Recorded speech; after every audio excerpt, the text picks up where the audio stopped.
Hey Westerly crew, I've been meaning to do this video for a while actually, and today's post by George Hanna gave me a good reason to do it. It's about the figure eight knots that we tie at the end of our lines, and in George's case, and George, well done for recovering from that situation, getting into a calm anchor and being able to cut that loose. But what it showed me was that the figure eight, the stopper knot at the end of your sheet came loose and ended up in the water. And when you put the engine on, obviously you got sucked in. So I wanted to share with you and the Westerly Collective what I do instead. I have borrowed knots from various other things, the military, climbing, various other things like that. And so I don't tie standard stopper knots, because the reason being is that they very often end up coming loose. So you do your standard stopper knot. I'm making a bit of a hash of this. So you do your standard stopper knot, which ends up looking figure eight like, right? So it ends up looking figure eight. This is quite a fat line, so I'm just using it for demo purposes. So it ends up looking like that. But over time, that can work and then end up failing, which is, I suspect, what happened in your case, George.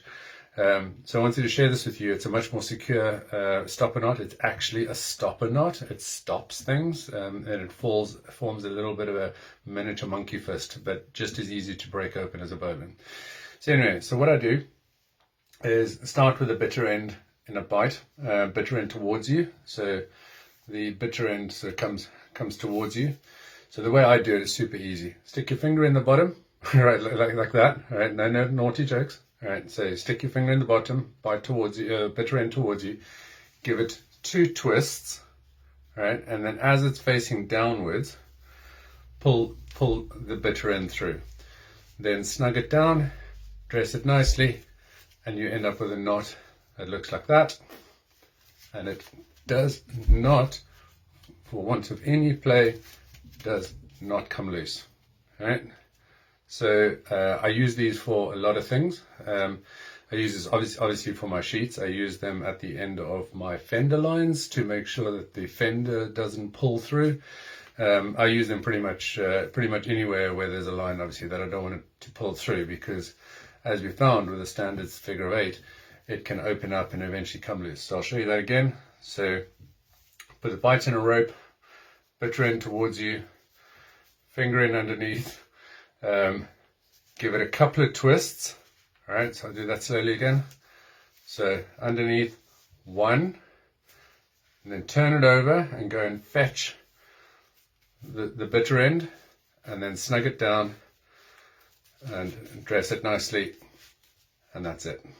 In order to break it open, exactly the same as a bowline, take that piece there, break that open, and it comes undone, just like that.